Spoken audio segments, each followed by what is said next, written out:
places where they can go together. What do you say? Do you have better idea?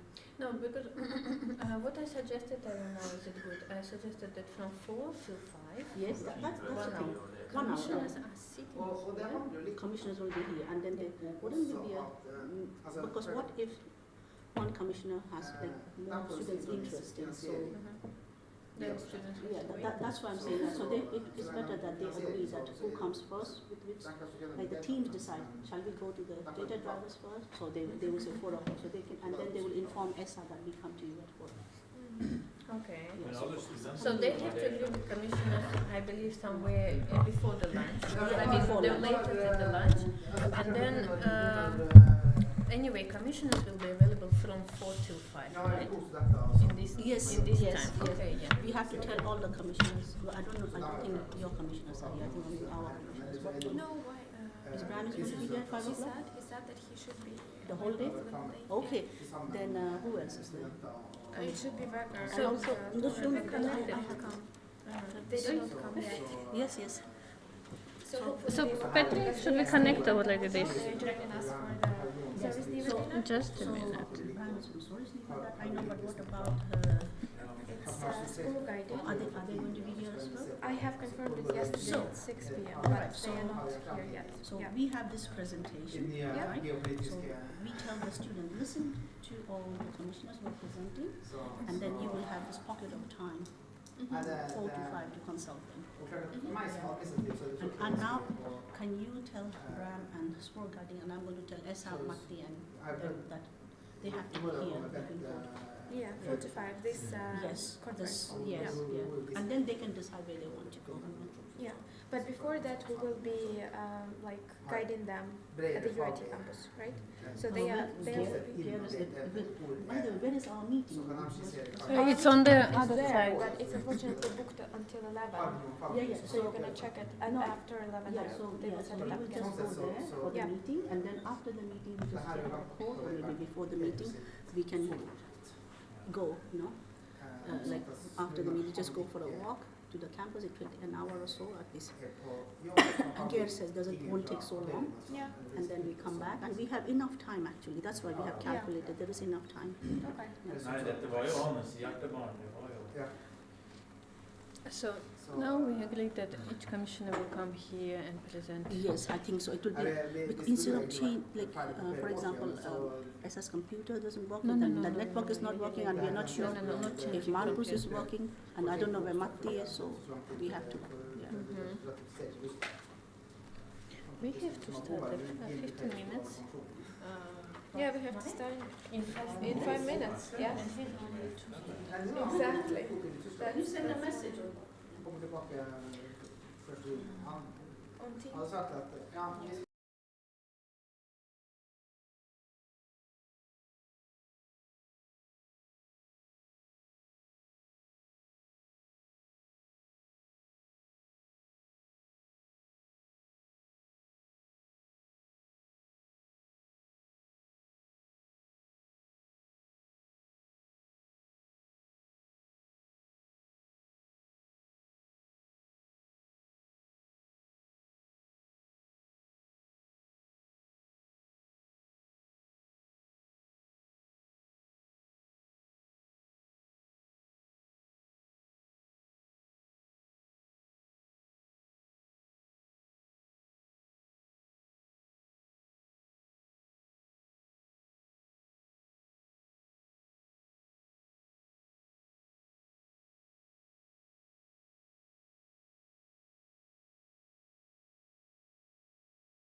Where's my phone? By the way, could you? This is my. By the way, I have noticed sometimes it's like shut off. It's like that. Yeah, How that's I can start it. No, just put the thing on thing again.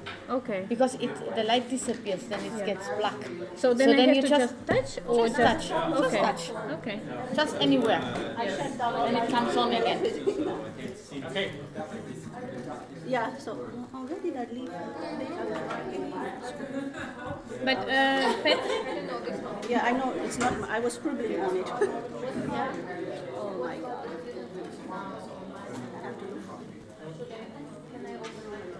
So you can open your. That might be echoing quite badly. Perhaps we could change that student link to input. Because that one is having audio and it's better. Yeah.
Yeah, but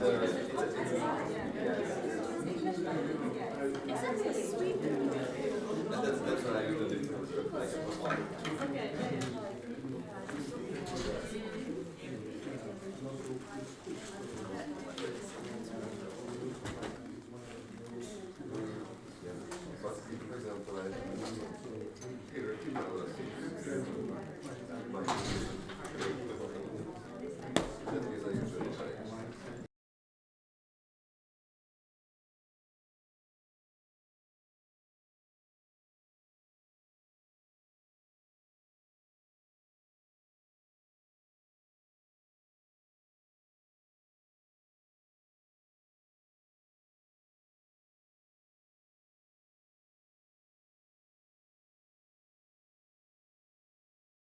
students will be consulting you between 4 to 5 today. They will come and show you their environment product.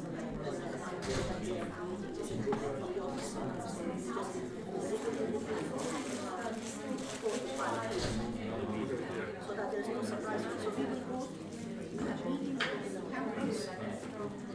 I guess they were listening for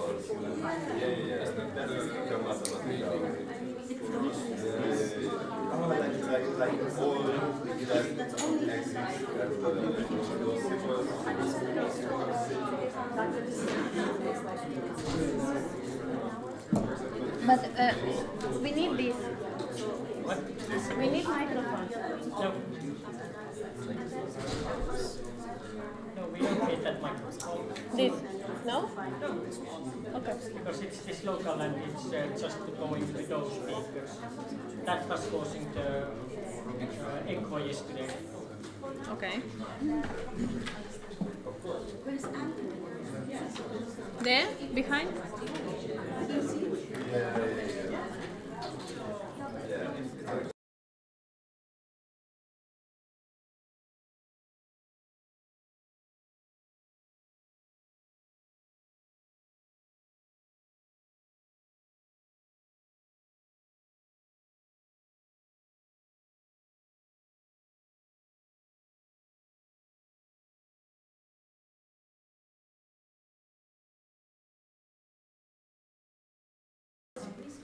Yeah, so good morning everyone. Very happy to see you again today.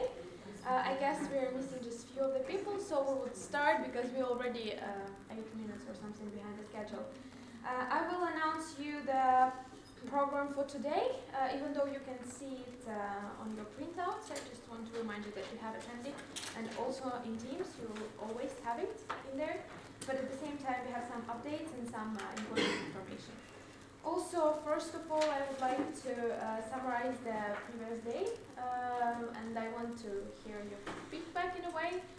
Shortly, I hope it worked out for you. I hope you enjoyed the carvings. Was it helpful in any way to visit the museum, the heritage site? What would you say? I hope it was inspirational. Yeah, at least it was inspirational because the idea behind it was to inspire you to move on the project and, you know, to show you something that Alta can offer, basically. And also at Samisida, I hope that it was the most useful for two teams who are working on the Samisida cases. A lot of questions were asked and it's very valuable for you too. So as for today, now I will announce you a bit, so it's going on just right now. And after that, the commissioners, the former commissioners that has been with us for the previous session, they will present about the companies, about their experience with the bridge. It's also valuable for us to hear their feedback and their experiences. And also, after that, you will utilize them and ask them some questions. So, after me will be speaking Laura Maki and Jan Solstad from CBC for Arctic. So they will have also a bit of welcome words and presentation. And straight after, we will move to the former commissioners. So we have 5 companies, 5 former commissioners with us today. Not all of them are present in this room right now, but we hope that they will make it on time to their presentation. So the order will be just as in the program. First off, Essa will be talking and presenting data drivers. Then it's Markus with Tornio City. After it, it's Tervola Dalo, I hope it's correct, and Matti will be presenting. After it, we have 2 commissioners from Alta session from just last year, which is from Sorisliva, he's with us today already, and Spurgaiden and Tura, hopefully he will make it, he's not here yet. And after commissioners, we also have 3 students who were participating in the bridge, just like new students right now. So they also will be sharing their valuable experiences and ideas. and you already know them. They are assisting you. So you will be presenting after the commissioners, guys.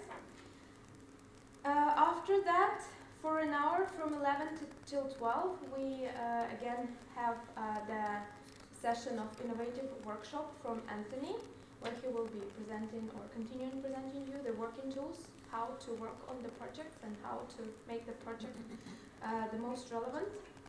And after that, we have the lunch, again for an hour from 12 till 1. It's the same buffet at the hotel. Everybody is welcome to join. And after it, we are kind of splitting because we have the commissioners and the project staff doing their job, and you students have very good time for the teamwork. So it's from 1 till 5, you have the teamwork. So again, you can either utilize this room or you can utilize the space in Skandik or in other places around the town whenever you're comfortable. But the commissioners will be having this discussion of the bridge project 2. The commissioners and the project staff, we will go with you to the other room. So we have also booked the other conference room. It's just straight after the reception desk. It will be the billboard or something like poster. You will see the bridge and you will go there. It's planned for an hour and a half from 1 till 2:30, so please commissioners be there on time. And after that, for commissioners is planned a short overview of Alta campus of the UIT. So we will be going there. So you can just dress up some work clothes, but it's not a long walk. And we will be there around for an hour. And after that, from 4 till 5, so it's part of the teamwork for the students. You will have the opportunity to ask questions to the former commissioners that will be presenting now. So from 4 till 5, all the former commissioners will be staying at this conference room. And the groups, you're more than welcome to come here and to present your ideas and to get this feedback from the commissioners. After 5, for an hour and a half, so till 6:30, you have free time. So you can go and lie down to your room or just have some rest. But after the free time, you also, of course, can use this free time for your teamwork if you believe it's necessary, And after that, we will be having the dinner at Soris Niva. So at 6:30, bus leaves from the lobby. Again, as we just have done it yesterday, it was very good. You were on time, so please continue in the same pace. And this one is a very fancy dinner. We call it like that. We will have 3-course meal, and we ask you to dress semi-formally, so please no jeans. We will be taking pictures, nice pictures, and it's your time to shine, students. Jeans, if you don't have, we don't. There is a shop. Borrow from Katarina. Yeah, borrow from me. There is a thrift shop very close by. Yeah, it's cheap, so you can get So some it's dress. free, right? I can bring Is it that. free? Is it free? The clothing is not free. The dinner is free. Yes. Because we are not informed, like we need also to bring like seems like something like. It's not. You look very nice as you are now. So this is allowed. No shorts and no spaghetti tops and so that is the purpose. Yeah. Semi-formal means, for example, as you are now. As you are now. Because you mentioned also jeans and. So that is how it is for today. Again, I hope that everything will go smoothly just as it was yesterday. And if no questions, no feedback, nothing. So then I give the floor to our city people at Sparta.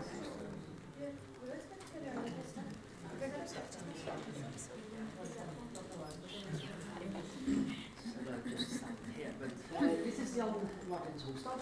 I am the Norwegian follower-up in the secretariat to this project. And it has been a pleasure to follow this project. We have 3 more or less similar projects in this program period, which is connected to youth and innovation and things like that. That is Bridge, and it's BTech, and it's Arctic Skills. And those three projects form a kind of unity. Maybe you have had some connection during your project time, but you have experienced, of course, as other projects, but more significant in your project, the problem which occurred with COVID a couple of years ago. And you have managed to come over it in a very impressive way. So impressive that you even got Arctic Award for 2020. And you have even got another challenge from this year about a war which everyone is very, of course, touched by in all levels. And you seem to have been coping with that too. And of course, one country's participation is important, but we can on the other side say that we have, and you have learned something during the period, and we are, what to say, it sounds political, but we're happy to live in a democracy, and to be able to develop ourselves in the manner that our Western hemisphere has grown up to manage. So I just wanted to say I'm a generalist. I can only say generalistic words. So I would say you must be proud of having been part of this project. So I will just hand over to my superior in a way in Rovaniemi, managing authority. Well, thank you, Jan Martin. Yes, my name is Laura Mäki, and I work as Jan Martin told in Rovaniemi for the managing authority of the Polarctic CBC program. And maybe just very briefly, Polarctic program works in the northern Finland, Sweden, Norway, and also in Russia until the European Commission suspended project implementation in Russia in late February. And we are managing 63.4 million euros in 48 projects, of which 24 are still running, and which is one of these projects. And I work as the contact person for projects, meaning that I help the project managers to navigate the administrative channel of the program that we are, and we are sort of seeing that the projects are doing what they have promised us in the project applications, and we are pushing the papers and preparing the contracts and so forth. What I can say about Bridge project in particular, it's a very important project for our program. I totally agree with Jan Martin that you can be proud of your project. From our point of view, it seems that you are very good in many things that I could mention.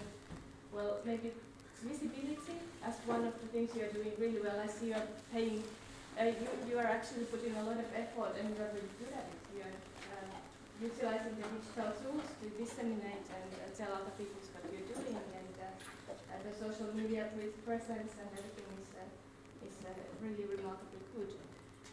Also, you've been very successful in involving entrepreneurs, involving stakeholders and well, students, and I think that's due to your project plan that is actually built in the way that businesses are part of the project implementation, not just a passive sort of group that will take what you give them, but you're actually working together, everybody, students, project managers, teachers, commissioners, and so forth. So this is something where you are doing really good job, and I think other projects could also learn from you in this sense.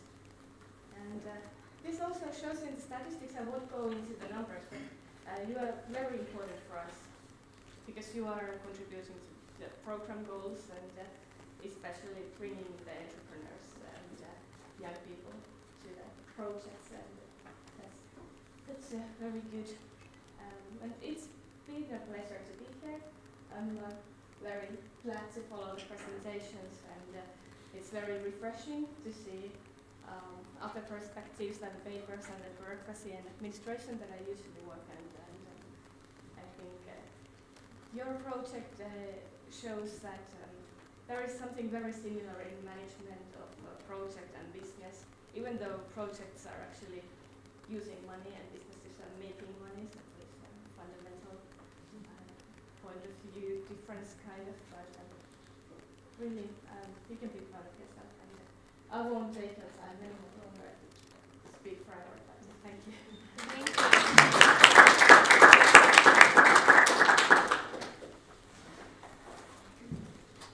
Thank you. So now we would gladly invite our commissioners to have a word. And first is Data Drivers and SFA. Welcome.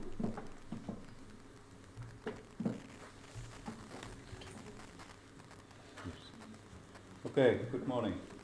So, my name is Esa Kreivi and I work for Data Drivers.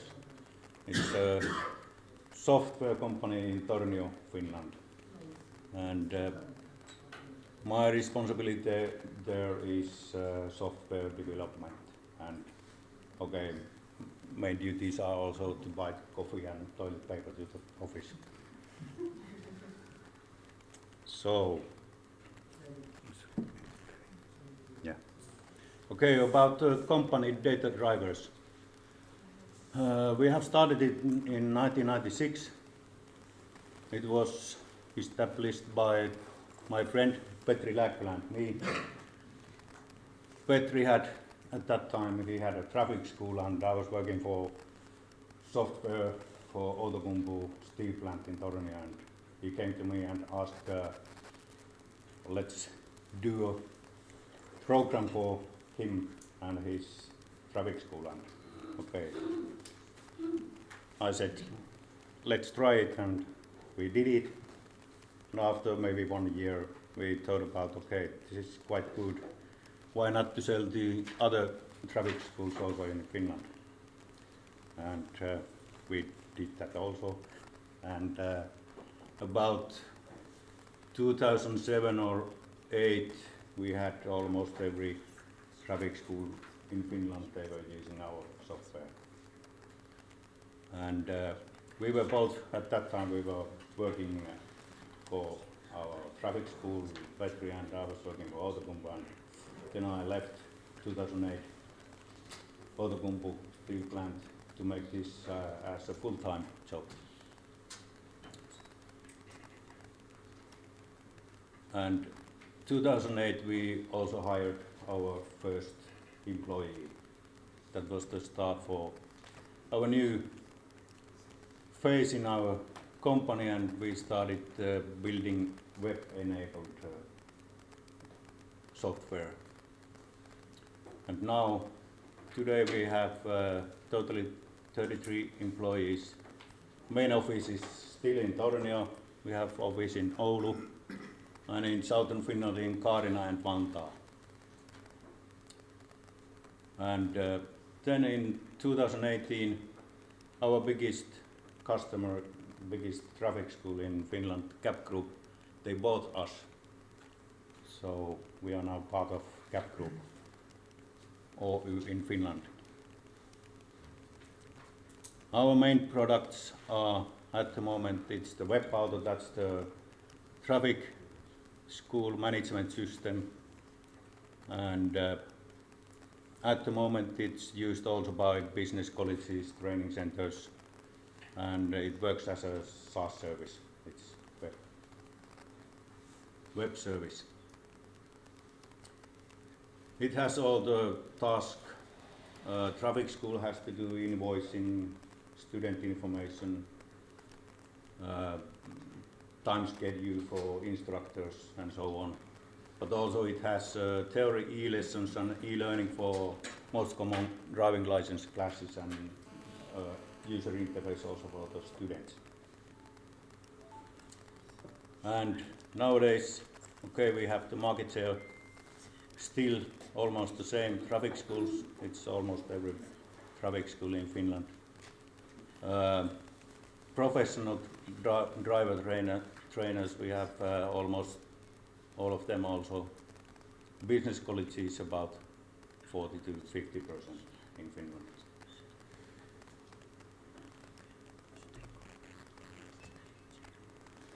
Another product we have today is called Free Skills.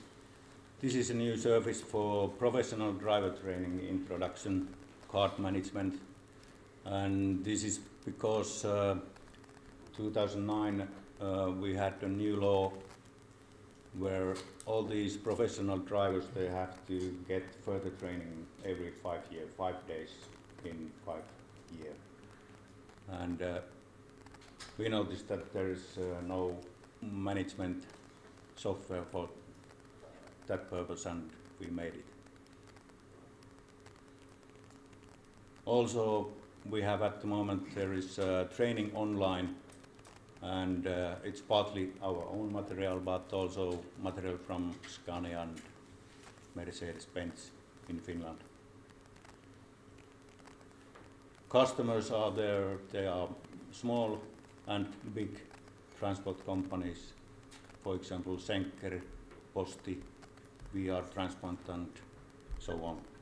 Also some of the southern Finland towns are using it. Then some smaller programs. It's the theory, exam, practice, and lomakelähetys. It's only in Finnish. Partners we have, it's mostly we are cooperating with authorities and Traficom, Ajovarma, Svea for the payment systems they have.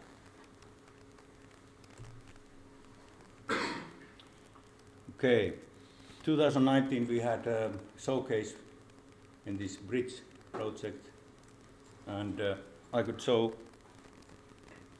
Can I find it? It's the PDF.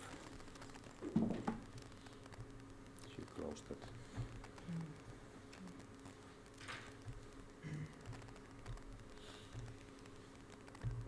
Is it on the same? Yeah. This one. Is that okay? Yeah, yes. So this is the case we had at that time. It was made by 2 students, Helmi and Nikita. And okay, that's repeating about ourselves. But, and next one. Yeah. So,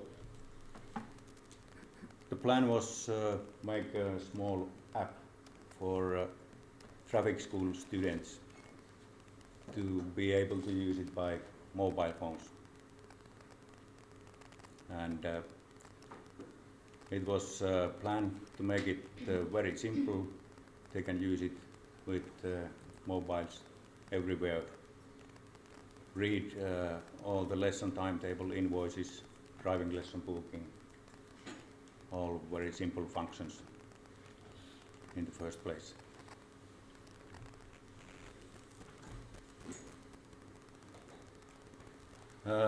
It was divided so that Nikita did the design about the user interface, made those screens, and Helmi was doing the programming. And it was done very well. I think the timetable was very short, but they did some kind of mock-up of the application. Here you can see a couple of screenshots of the final outcome. Yeah. So maybe that was the start for our own application, because CAP Group, as a traffic school, they have made also a mobile app now, and I can show a couple of images from it. Yes. No, it's the first one, the image. Okay, it's not the same, but it was a start for our mobile application. An application, it's called Capplication. Yeah. So there are functions for student and also for instructor. They can see what is their timetable, when are the lessons, driving lessons, theory lessons, and they can book new ones using the application.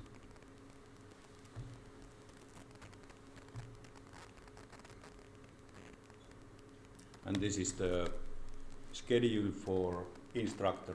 He can see all the tasks for the day, and they can make new reservations on bookings.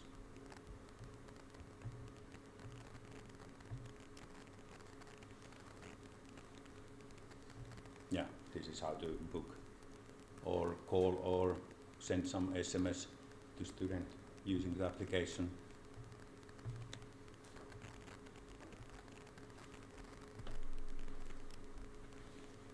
Okay, yeah, it's the extra driving lesson. Came back. Yeah.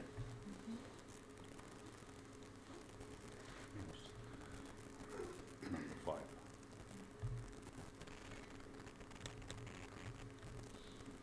Okay, and about the future, we have many projects going on about new CPC training lessons online for the professional drivers. Then we have a new e-learning environment for traffic school students, and we have also online e-lessons for bigger driving license C, D, CE coming up, and also we are building a new management system for Germany, because CAP Group as a company has bought 2 of Germany's biggest traffic school chains, and they are at the moment they are using a very simple application, and we could make some time savings if we do a new one. That's it.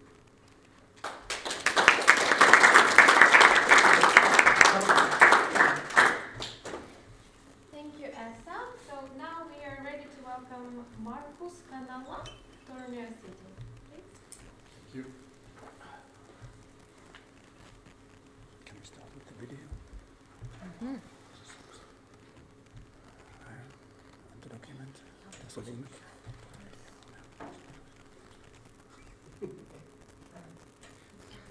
We have it. Press Control. We have it open. Yeah.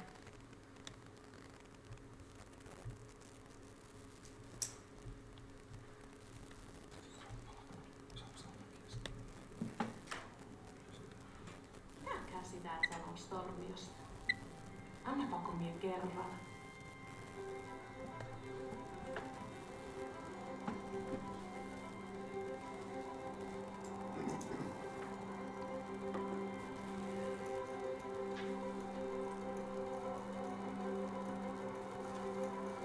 Me saamme sen äidin maidosta, ja se virtaa meissä. Me olemme aivan tavallisia. Paitsi että en mä ole, eihän meillä ole rajoja.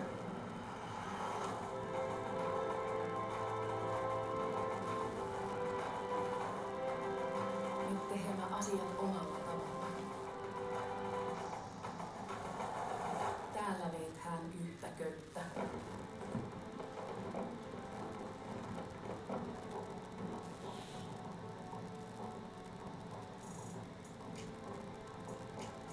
Moni ei ymmärrä, että lappilainenkin voi olla urbaani.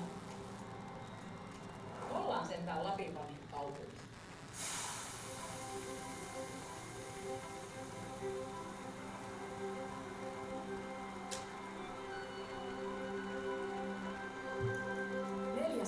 vuotta täällä on harjoitettu kauppaa ja teollisuutta.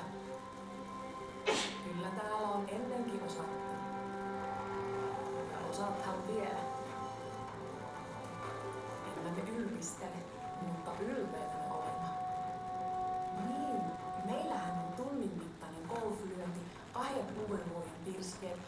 Egiptistä kahdessa maassa, Euroopan pissin vappana virtava joki ja rajaton raja.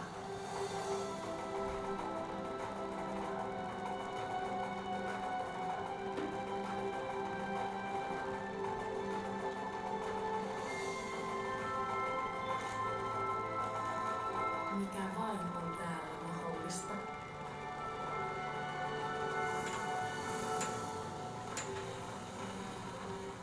Se pitää katseen avarana.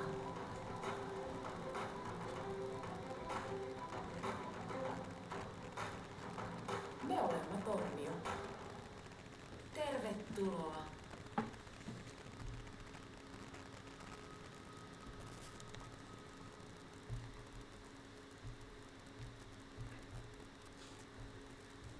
So silent.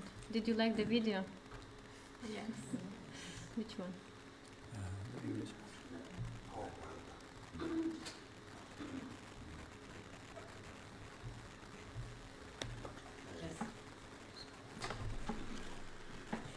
Okay, so my name is Markus Kannala and I'm a technical director in the city of Tornio. I'm very happy to be here in Alta. Last time visited here a year ago with a motorcycle, but it was a bit different then. Like to be here. First I will tell you a little bit about Tornio and then more about my experiences as a commissioner. Well, as you probably know our location, most of you at least, we are situated in Lapland. We want to identify as part of a Lapland, even though we selves don't really feel like it, and we are the borderless twin city. And this is actually the map that attracted Ingvar Kamprad to establish IKEA in Haaparanta, Tornio area, or just by the border. If you look at the map, you can see that within 1.5 hours there are 500,000 people living, and if you draw the same kind of line or radius around Oulu or Luleå, you can't reach as many people as you can here. So we like to consider that we are logistically quite well located, and we have a travel center for the city of Tornio and Haaparanta. Together we own it, and it's located just on the Swedish side in Haaparanta. We have road traffic. We have 3 border crossings, of which 2 are streets, which municipalities maintain, and 1 is the highway for the states to take care of. And then we have airport in Kemi-Tornio, and within the 1.5 hours we have Luleå-Rovaniemi, Oulu airport too. So for instance, when I go on a holiday, I can always check what's the offerings in Swedish side too. It's quite convenient. And we have railway stations in Tornio, Haaparanta, and the main railway station in Kemi. And as we speak, there are major improvements going on in railway. There's electrifying of the missing part from Kemi, or actually Kemi-Maa to Tornio project is going, and it's going to be ready in a couple of years. And then we have the port of Tornio. And by the port is situated the largest LNG terminal in the Nordic countries. This is actually a little bit old slide already, because exactly a week ago we had our 401st anniversary. It was Gustav II Adolf, King of Sweden, who established the city of Tornio. We are a little bit more than 20,000 inhabitants in Tornio. 3 million people visit. By the border, where we have our shopping center, 8,800 places to work, 3 million tons of transport from Röytä. Some years it has been the biggest export port in the Gulf of Bothnia, bigger than Kemi or bigger than Oulu. And there are 14 million people crossing the border annually. And with Haaparanda, we are about 30,000 inhabitants. And as you can see, the city centers are growing together. And I will tell you more about the area between. We are planning a park between the city centers, and actually involves this project. But let's come back to it later. Yeah, we have a borderless border, although during the COVID we did have quite strict control on the border, but I think that's gone now. Sweden announced that they are taking the controls back, but it's not going to really be visible in Tornio that I've heard. We have Swedish and Finnish culture and languages, and then we have our own meänkieli language too, and Tornio River and the Gulf of Bothnia, Bothnian Bay, sea, all the possibilities of those. Cross-border trade is very, very lively, and like natural flow of traffic and tourists. And the city center I told you about already. This is very good picture for the project also, for the big bridge project. As I speak, we are building now a bridge between Tornio and Haaparanda, and we are planning the second one, and a couple of years ago we had one finished, so we are quite a bridge builder. So I will tell you my experiences as a commissioner. I've been a commissioner in this bridge project, but personally I was more involved in a previous project, Practicing Future, and where we had this park development. The bridge project assignment was more about the tourism development, and that's not really my field of expertise. So I will tell you about this Practicing Future, which was already in 2013. I have a long history with cooperation with the university, and the assignment was to build a business model for the public-private partnership for the park development. And there you can see an illustrated picture about the park area. There we actually have that bridge built, and that is under construction right now. And the special about it is, of course, the cross-border environment, but different kind of stakeholders. We have municipalities and maybe businesses and other organizations that could be involved. Well, in the process, firstly I defined the assignment, and then there were eight groups of students from different universities. Maybe the names tell you where the groups came from. KTUAS doesn't exist anymore. It's nowadays Lapin, AMK. Then there were like questions and answers, the interaction with the students when they were preparing the assignment. And in that project, actually every eight team made their own proposal for every commissioner. So there was no just one group focusing on one assignment, but they did proposals for every commissioner. And then we had a final presentation, as I expect we to have tomorrow here also. And then we did the evaluation, or I was, as a commissioner, mainly responsible for that. The outcome was we had plenty of innovative ideas to work with. What was like something special was the involvement of various stakeholders.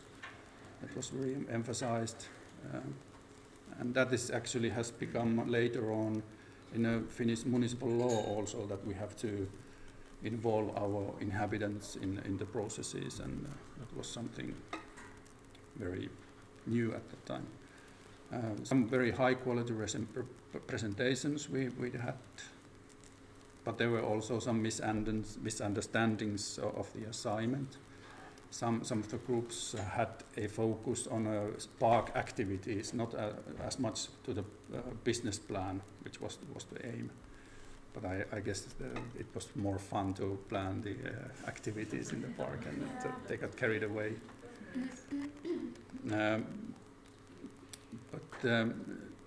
It was noticeable that the local cross-border environment was a bit challenging. There were some presentations that had only like Swedish companies in proposals, and vice versa. They were like forgetting the other side of the border.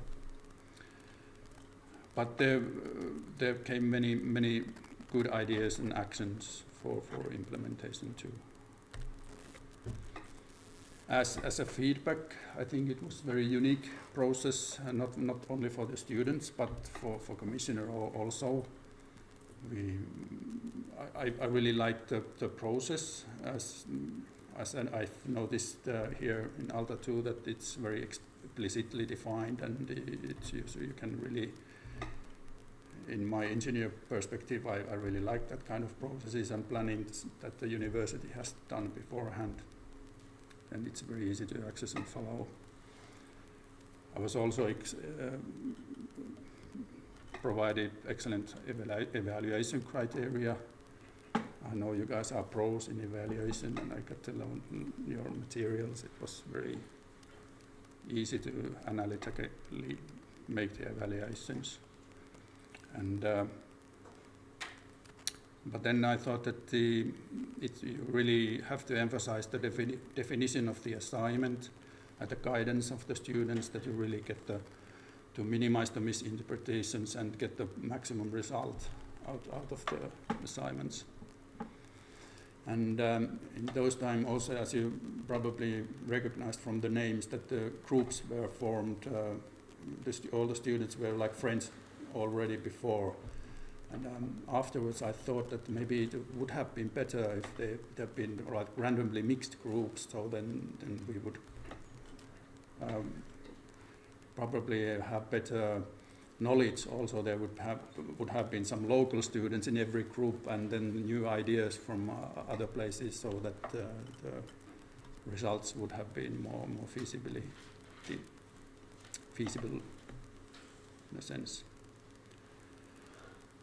Well, this is where we are now with the park. It's been a little bit slow during the COVID time, but we are still, as I said, the bridge Grannisilta. We did involve our inhabitants. We had a voting for the name. It's like an example of how we can involve people with an outdoor gym. We actually did get a little bit of private financing for it. And well, that's a new bridge that we're building with Haparanda. And we're actually investing all this together with Haparanda, town of Haparanda. It's just by the border. Actually, the bridge that is ready there, you can see maybe the yellow structures are on the Swedish side, and the white ones are on the Finnish side. So it crosses the border. Okay. Thank you. That was my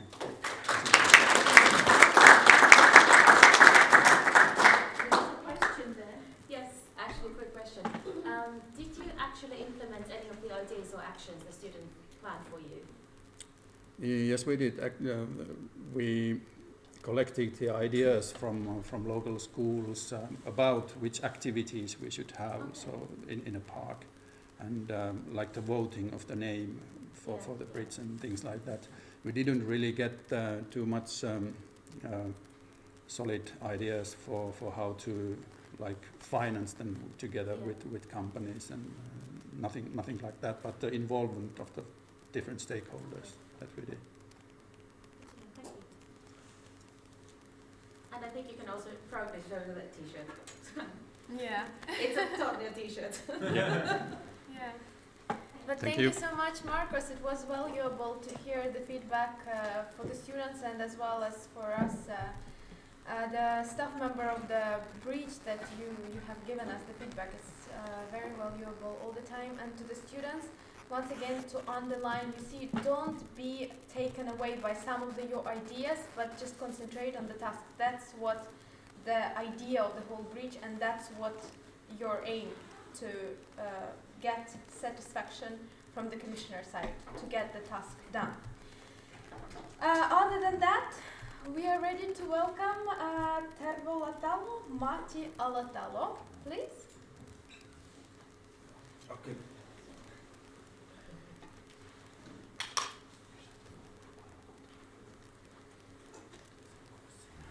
Kumpi niistä? Otetaan se. Ensin tämä. Hello everybody.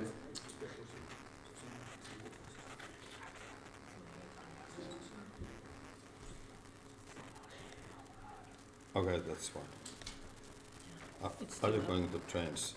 Yeah, I can change. If you want. Yeah, but I can do it Okay. as well. Okay.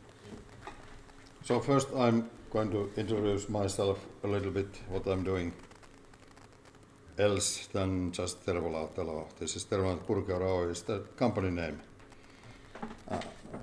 Just part of my history. I started my career with helping business and companies quite many years ago, 1987. So in 5 decades I've been working with entrepreneurs, mostly in the organization which is related to the municipalities or universities of applied sciences or technology centers. But meanwhile, when I was helping the new business, I've been an entrepreneur at the same time.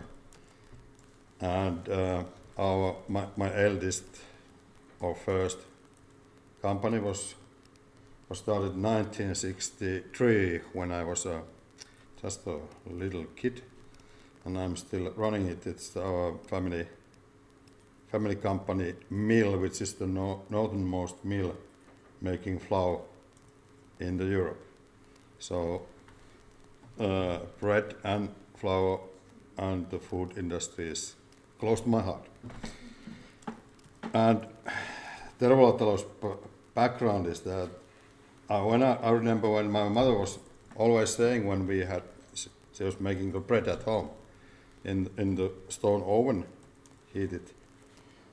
She said, I wish we could have a bakery someday, or something like that. So I was listening this about 30, 40 years. Once my wife said, there's an old house for sale in the middle of the city. It used to be a house for the labor union. And now it's for sale, it's quite big and it's quite messy. But what do you think about if we are going to start with a bakery and restaurant and accommodation in that house? So first I saw it, I didn't come out of the car, just looked what a messy house. But you know, all the man knows how the woman can use the capacity to change the mind of the man. And let's say after half a year, we were owner of this house, which is now there back. So we started first to make a bread, flat bread, and pulla, sweet bread, kampanisu, comb, what is it? There are no English words. But anyway, the local delicates. And the flat bread was made out of barley, and we made some rye bread as well. But this was our trademark, this barley flat bread, because it's the commonmost grain in the Lapland, which is used for the bread. And as a miller, I knew these raw materials quite well. So we have made about let's say 100,000 those breads plus sweetbreads. We have feed about maybe 10,000 people in the meetings, in the family happenings, etc. And this is the background of this house. This could be a long story, but I will make it quite shortly. Before that, I had few companies. When I was living in the north, I was making small business with PM Sport Company, Happy Cars Company, and Levi's Tanssit. Those are all companies which was working in the Lapland, but now part of those are sold out and part of those are ended. My relationship to the University of Applied Sciences was starting when I was running the business incubator about 10 years in Kemi and Tornio, both cities. So I helped quite many young students and graduated engineers and agronomists to start the new business. And that's why I know Anthony. We have met about 20 years ago, and Teresa. Today I get my daily bread from the municipality of Terula, where I'm still helping the new business as a business advisor. This bridge project, we had this group, Hanna, Janika, Julia, Vadim, Alexander, Sarajev. They were thinking about how we can develop our marketing.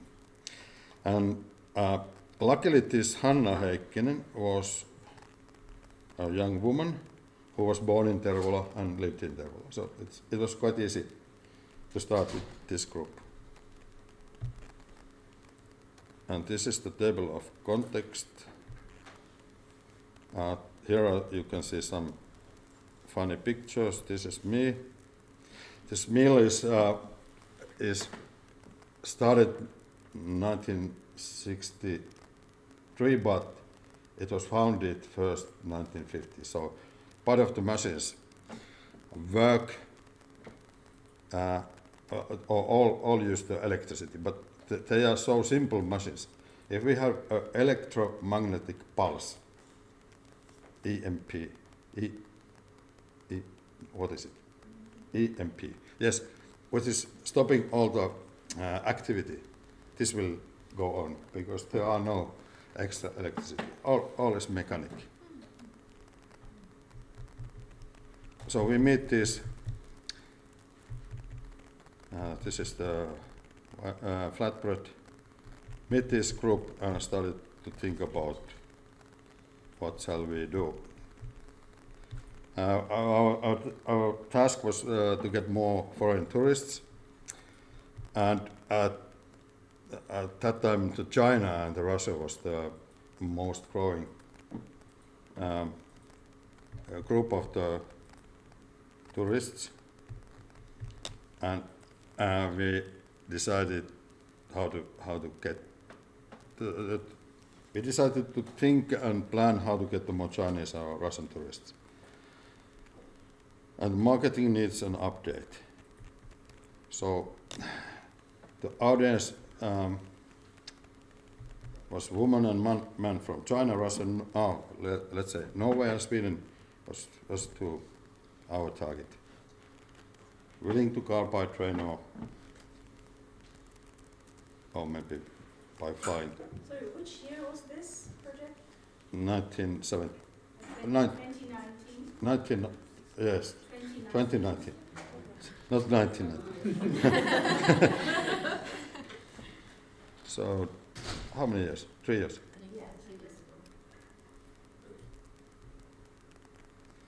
Before the COVID, which I'm telling later. And here is the SWOT. That was quite normal. I was wondering why the threats are our position between the Rovaniemi and Kemi, because I think it's the strength. We didn't agree every detail, but this is the view from the student. Which countries? Now it's very interesting. You see, before COVID and before Ukraine, we had these Russians, Chinese, British, Norwegians, etc. So after we get this plan, we started to act, but it will be the next slide. So these are the tourist attractions, night events at midsummer. It doesn't mean it is some kind of the paradox because in the midsummer there is no night. So it will be the happening in the daylight night, like you have here in Norway. Big bread for good selfie, singing fountains, very good ideas, but very hard to create. And this is the group result: get along, meet the commissioner, make a brief research, and present first ideas, discuss, and develop the case. These all people are now working, Teresa, are spread all over the world. Most of them have graduated and probably have started working life. Mm. At least the Finnish students have graduated and started work. Wanna go next slide? So what happened after this? The story continues. 3 more years to go. Yeah. What happens? Who can read Chinese? Hand up. Yeah, there are some. If you can read, you can understand as well. And correct if there are some mistakes. But this has been translated by the professional. I hope so.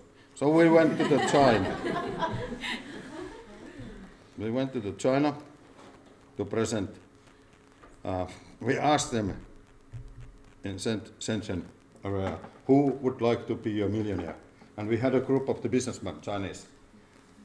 So we said, if you buy this, you will have to spend 1 million. It was the opposite. Who will be the millionaire?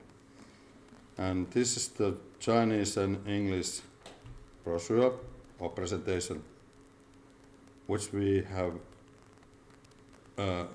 shown the people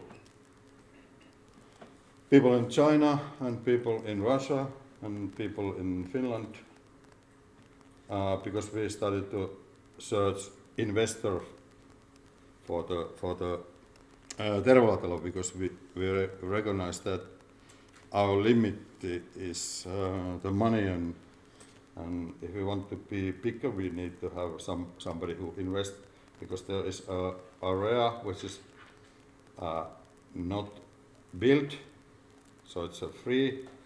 So rakennusoikeus, which is in English, Markus. I don't know. Building right to build is like almost 2,000 square meters, so we can build quite many houses around this restaurant and bakery.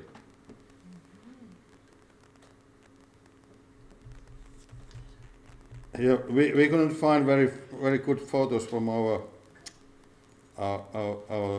photo set, but we took some photos from our wedding. After wedding, we get a holiday trip, and these are the grandchildren's, etc. And this Santa Claus is me. We didn't have money to hire the real Santa Claus, so I borrowed some clothes from my friends, and that's me. And this reindeer is from Terveystalo, and those people, models are my colleagues.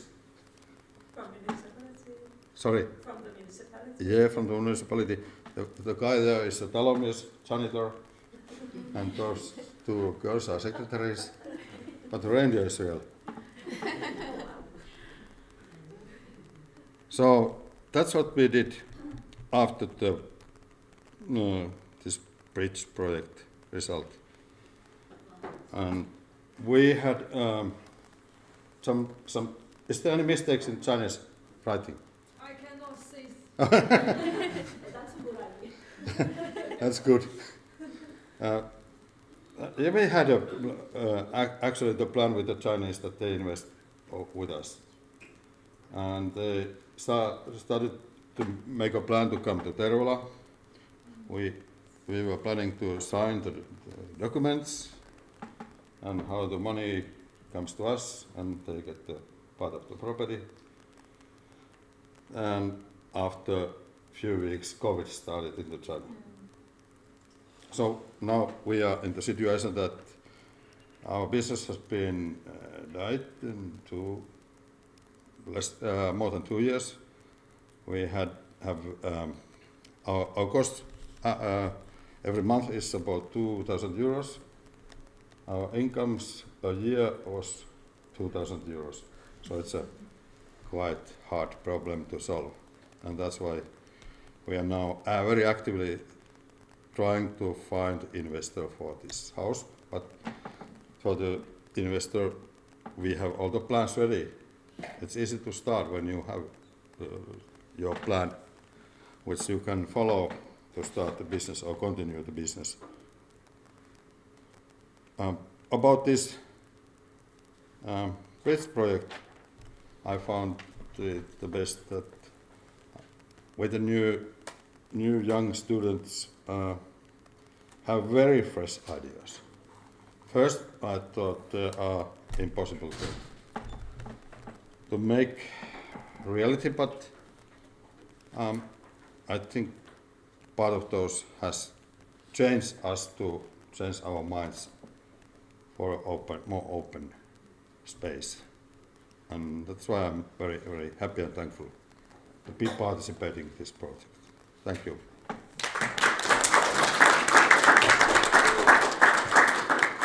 Thank you so much, but we are good with time, so we can take a 6 minutes break and then we can start at 10 again with the presentation from our Alta commissioners and the students. So you can go grab coffee, go to the restroom, but please be back on time at 10 sharp.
If it's my family member, I say, don't put any negative comment, please. Can you check the name?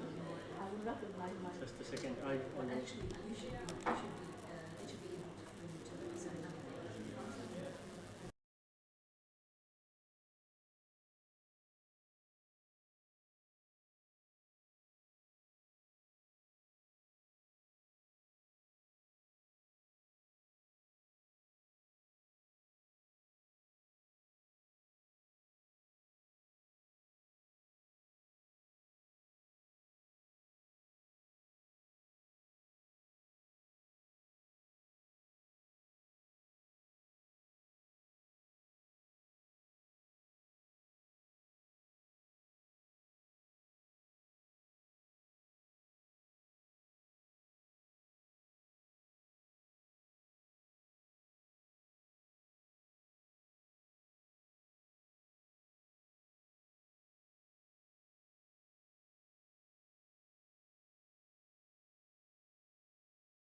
Okay, so we will start now.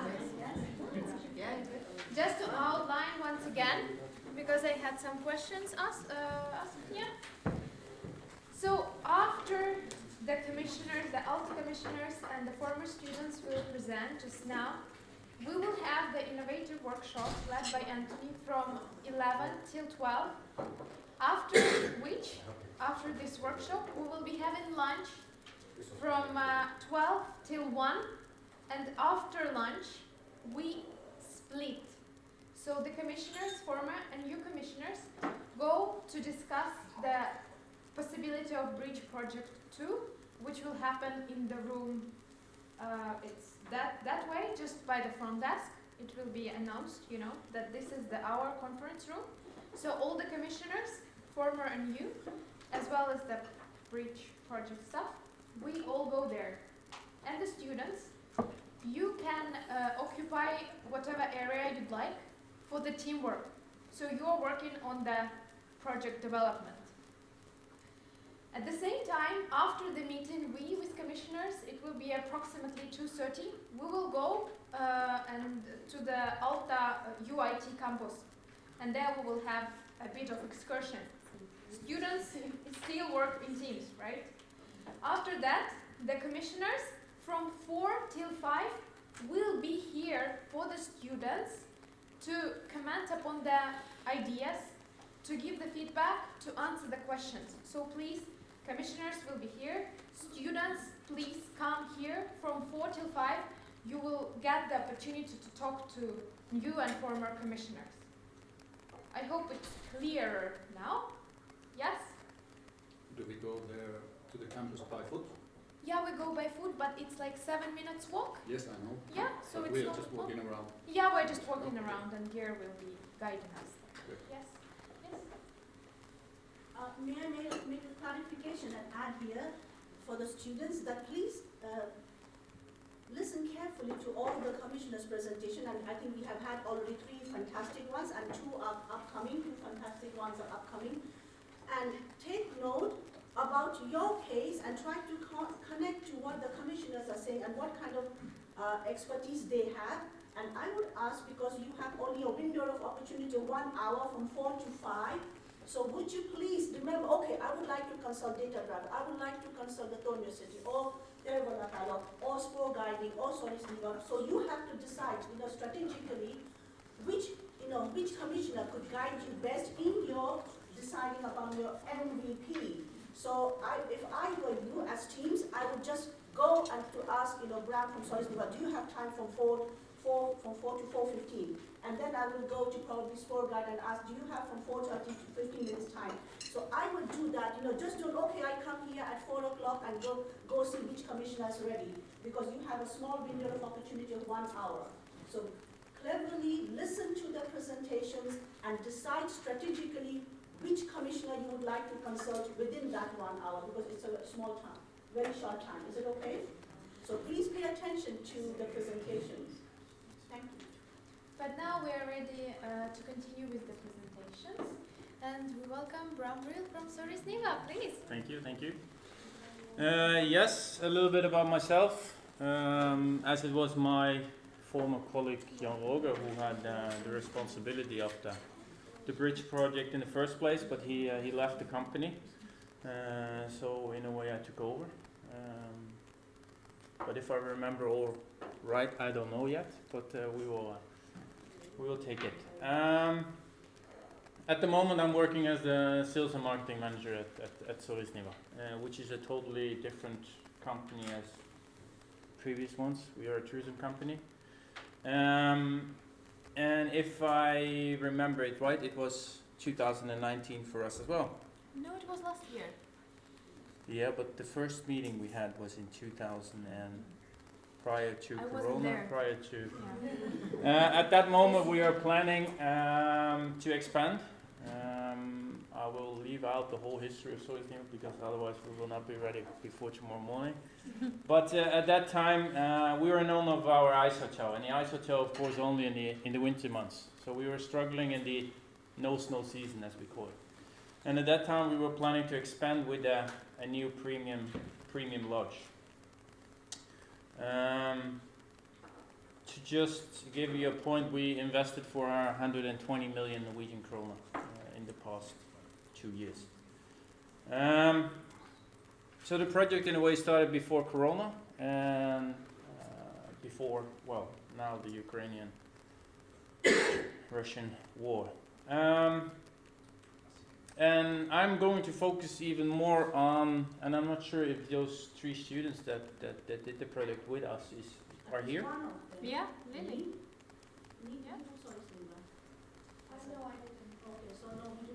No, oh, otherwise they would have received a lot of credit after what I've read yesterday. I'm going to start with a short movie, and then I will quickly go through the assignment and what we got out of it. Actually, just to pinpoint how spot on the result and the funds of the student were actually for us.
Yes. The assignment or the task that we wanted the students to look at was we had a huge desire to attract middle class to high-end market. Previous years with the Ice Hotel we were attracting everything, budget with groups, but also the very high-end. To just give an example, we have the typical, or we had the typical E6, what we call, so the typical bus guests coming in the summer, and then we had Jeff Bezos in the winter running the whole thing for 4 days. And that were what we were working with at that time. And we wanted to help or use the students to inform us about what can we expect from these high-end type of clients. What personas are they relating to? What income do they have? What kind of services, both outside of the lodge but also in-house services? What kind of services are they requesting from us? And then we asked them compare us with companies that are doing exactly the same in Finland, in Russia, and in northern part of Sweden, and help us to develop ideas that we can implement into our new lodge. But also look at the marketing material that we have, look at our website, and come with ideas and improvements. And of course, it was my colleague that had the main responsibility, but and I also told Geir this morning that I had to read through the paper once more yesterday, and I was shocked, because I would have read the paper every single day if I knew how spot on it would have been for me now to look at the paper. And that's why I was hoping that the students were here as well. So they worked out different personas. One of them were the honeymooners. I will come back on those later on. They looked at who are our competitors in the northern part of Scandinavia, and they found out when looking at the others that we needed 3 specific elements. We needed a year-round accommodation, which at that time we did not have, but we were planning with the new lodge. So to be competitive, you needed a year-round accommodation. And you needed also uniqueness in your activities, but also uniqueness in your accommodation. We had already uniqueness with the ice hotel, but we didn't have the uniqueness in the warm accommodation. And then they also said everything that you're now providing or offering to guests, it's FIT, it's individual travelers.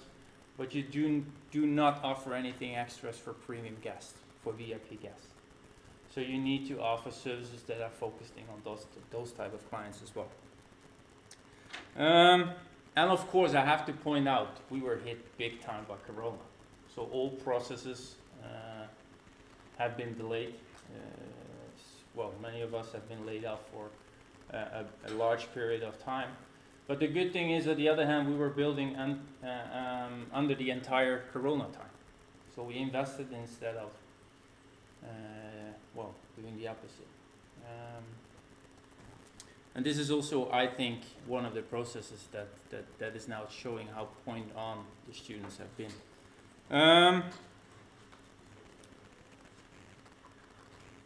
The different services that they found out that we needed for high-end clients. And I'm going to actually just take the paper because just to show you how spot on it has been.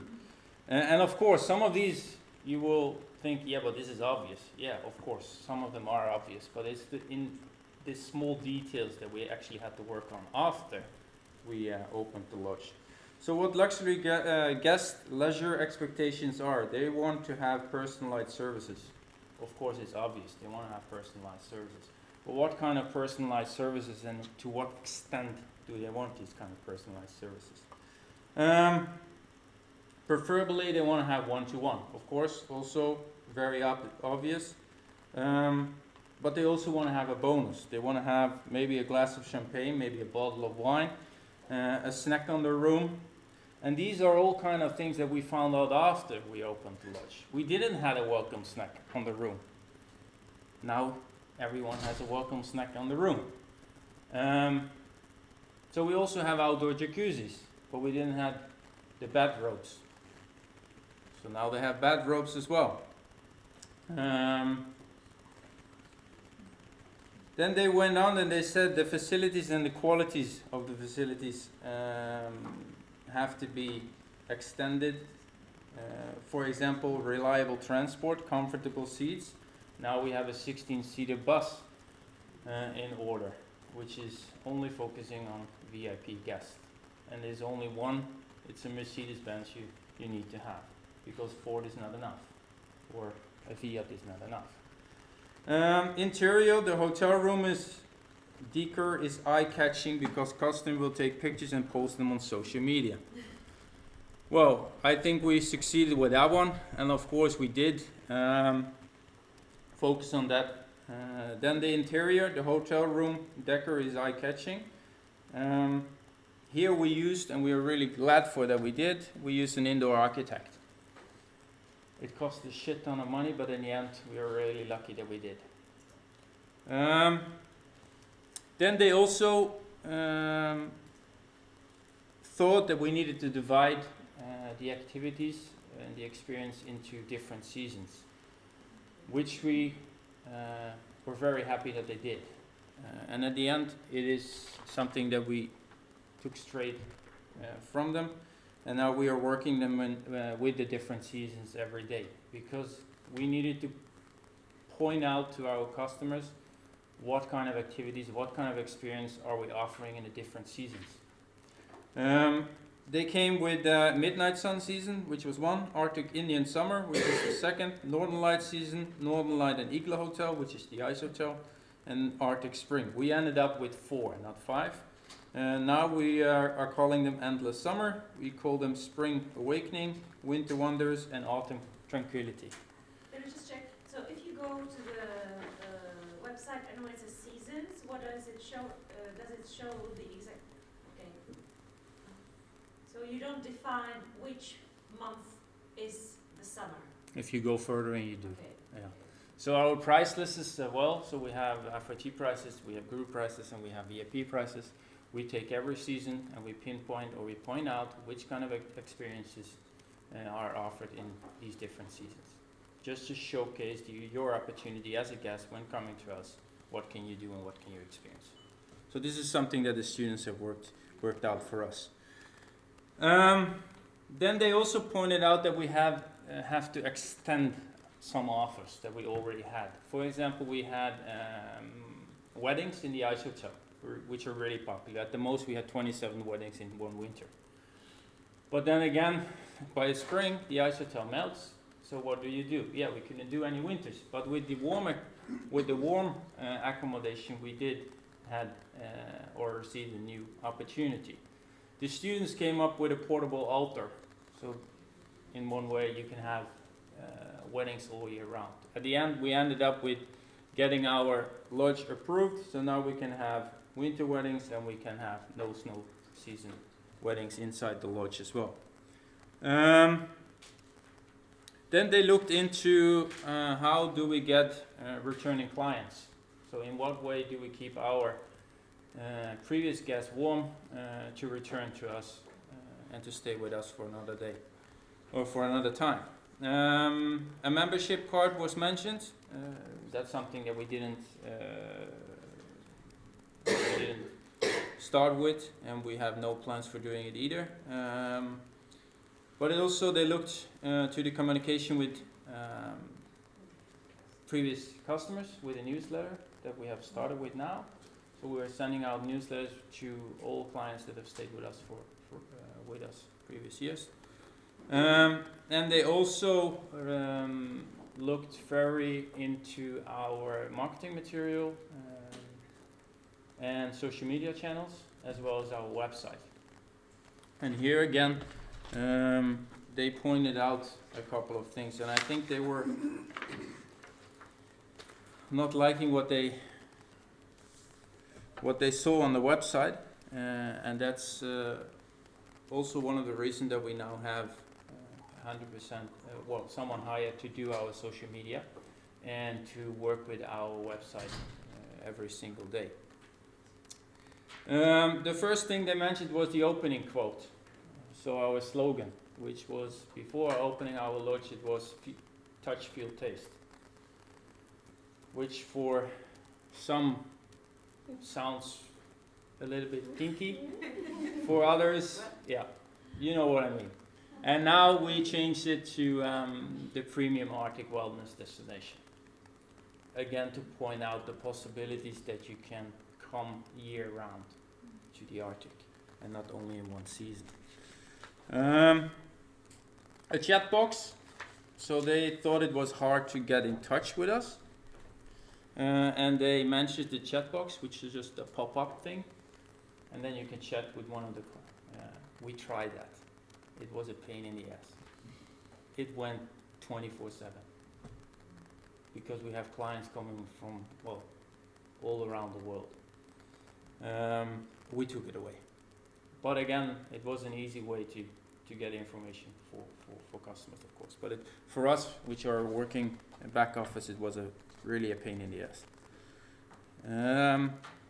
They also thought we needed to have frequent asked questions because not all information was found, and we implement them as well down below here.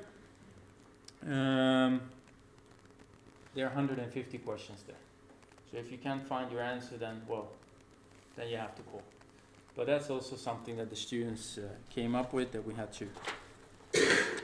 The newsletter was pointed out, and then we needed a better booking site, which I was totally agreeing with them with. At this stage, we are still struggling with it. It's a 2-year process that hopefully comes to an end within this month. But the booking, it's a big discussion if we start it now. But there is no booking engine or booking system that is compatible and delivering what we are asking. It's really hard to combine overnight with activities and table reservations, etc. But there some changes are upcoming. Social media channels, that's really easy. We hired someone to do that. So they pinpointed out the hashtags that were used for attracting VIP guests, etc., etc. If I look now to what they have been pointing out and what we have experienced after opening the lodge. So we opened the lodge 1st of October last year. I would say that 70% of the clients that have stayed with us are VIP clients. For next year it will be 80%. When we had the ice hotel only, just to point out on what kind of direction we are moving, we had a helicopter once a month. Now we have helicopters twice a week, bringing guests in and out.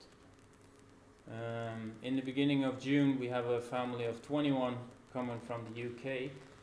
They send a staff of 6 people, divided over 3 helicopters, and they take a private jet to land at the airport, and they only have the helicopters to bring the kids from the airport to our lodge, which is a 25 minutes drive, because the kids are easily car sick. That's the only reason why you fly 3 helicopters to. So those are the clients that we are now working with. Why did we get a helicopter here? Sorry. Yes. It's bringing you. You're not medium VIP guests. And I have to say, and also one of the points that was the students looked at and what they advised us upon was that the activities that we had was of high quality, but you cannot offer the same activities to VIP guests as you do for individual guests. So we thought we make it easy. We took a 2.5 hour snowball experience. We double the price and we say it's a VIP. It didn't work out. Because the thing is, with VIP clients, they never book themselves. It's always an agent or a tour operator. And they will not accept a double price when you do not offer something more or exceptional or whatever. So this is also something that we now have. We have our own VIP price list, which we only send out to agents and tour operators working with these type of clients. And a 2.5 hour snowball trip is not a 2.5 hour, it's a 3.5 hour. It includes several stops. It's a private photographer with them. It's those kind of extra services that they are requiring from us at this stage. Yeah. Questions? Yes? Sorry, you said earlier that the VIP customer number has gone up to 80%. What was it before? I don't remember the number. Well, when we only had the ice hotel, I would say that we have 25% of the customers could be seen as being VIP guests. Okay. Yeah. But the extent of private tours, VIP tours, those kind of are exploding at the moment. How do you measure the difference now? On what's based on the previous sales, but then again, you can't compare them to the past 3 years, for example, during COVID. No. So No, so we have the experience from previous years where we only had the ice hotel. yeah. And of course, we are one of them. We are an activity provider as well, and that we did all year round. But if we look now to the bookings, many of them are private.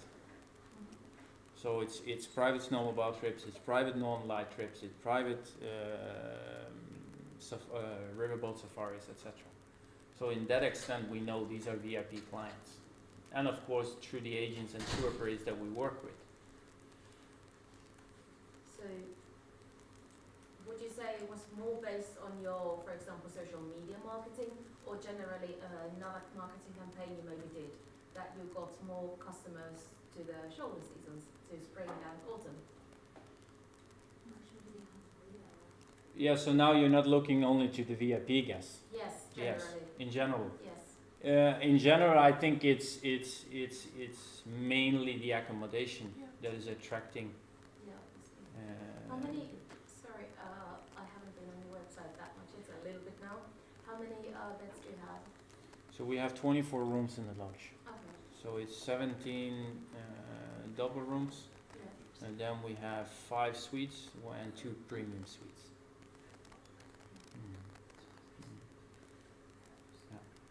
And how much staff? I mean, it's difficult maybe to define staff because you're a photographer. Maybe you don't have your own photographer. Maybe I don't know. So, but in general. We doubled. So we are now, when you look at those that are hired 100%, we are 30, 35.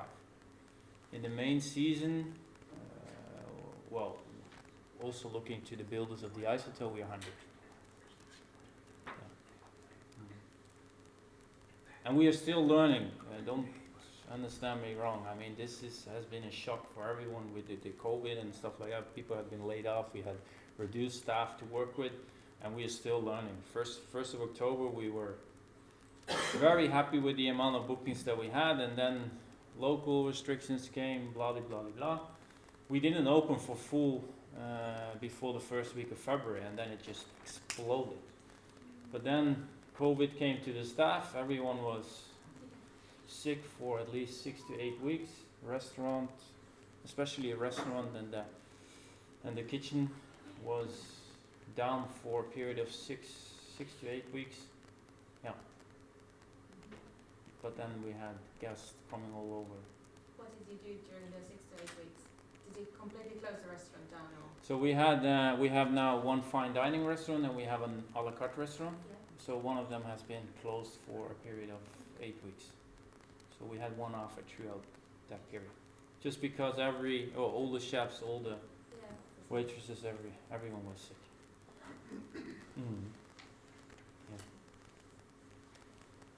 I have no question, but I would just like to comment that Anthony and myself, we are so gratified to hear the feedback that Brand gave us, because Sorisniva was the case we had coached. Yeah. So I'm so proud, and also to hear, and I believe that the bridge objective have been met. This is a very good example, and maybe I think our financiers are listening, that how the commissioners are happy with the results that the students give, and I couldn't be more prouder. So I would like, the students are not here, so they were Tram, Paulina and Valeria. I will send a personal note to them. So Tram has graduated. I think, well, to follow up on that one, I think this has been a work document for us, which we could have referred back to way more than we have done. And I think after all, what the experience that we have received from the 1st of October when we opened the lodge until now, and now reading it back, it was, very exceptional. Fantastic to listen to that. Yep. Yeah, thank you so much. You're welcome.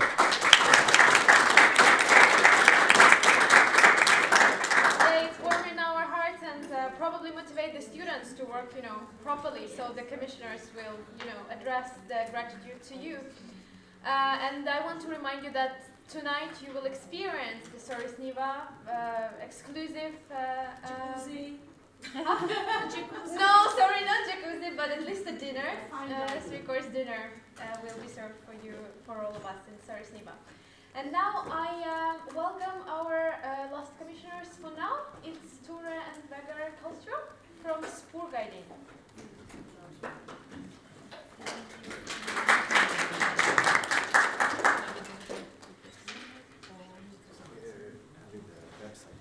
Okay. Yes. You can come here. You just write your website page. Ska du göra det?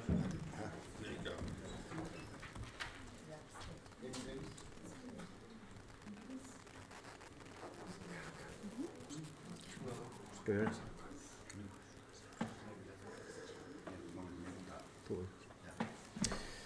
So, just to start, we also have a little movie just to show a bit about what we do.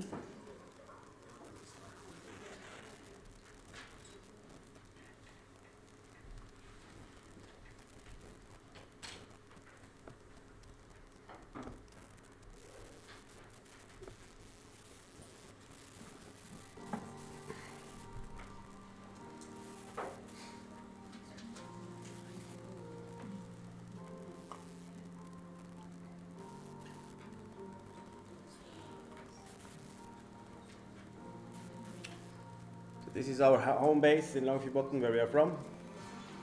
We have the highlands to the south and the Alpine mountains to the north. We'll talk a bit more about that later.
Yeah. Hello, my name is Tore. I'm his father and he's my son. And I'm Vegard, and I'm his son, and he's my father. And that's how it goes. The skiers on the movie was him, and the skier there is me. So we do a lot of skiing, but we're starting to, in 2007, my wife's going on the university in Alta on a Gründer course, and she's starting this glacier thing. So we're guiding on the glacier to start with. And after a few years, I ski a lot. I skied since I was a little kid. after a while it's much easier to go down when you're skiing. So after a while we have do a lot of skiing and less of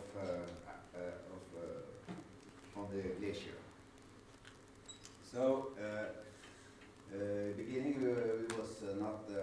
We are a family firm who is three owners. That's me and Vegard and my wife, and she do all the paperwork and we do all the job. So until a few years ago, we all when we have accommodation, we rent old house from. As you know, every house is burned out in 1945 here. So every house, a lot of the older house, they are similar, built on a special way to build. So we rent some of this house, but often from friends and so on. But when in the holiday and they use the house by themselves, we find out we have to do something with that. So when Bridge coming asked if we have some plans, and we want to look on this with other eyes. So I think that was a good way to do it. That the students look on our firm and what we do, and maybe give us some ideas. Yeah.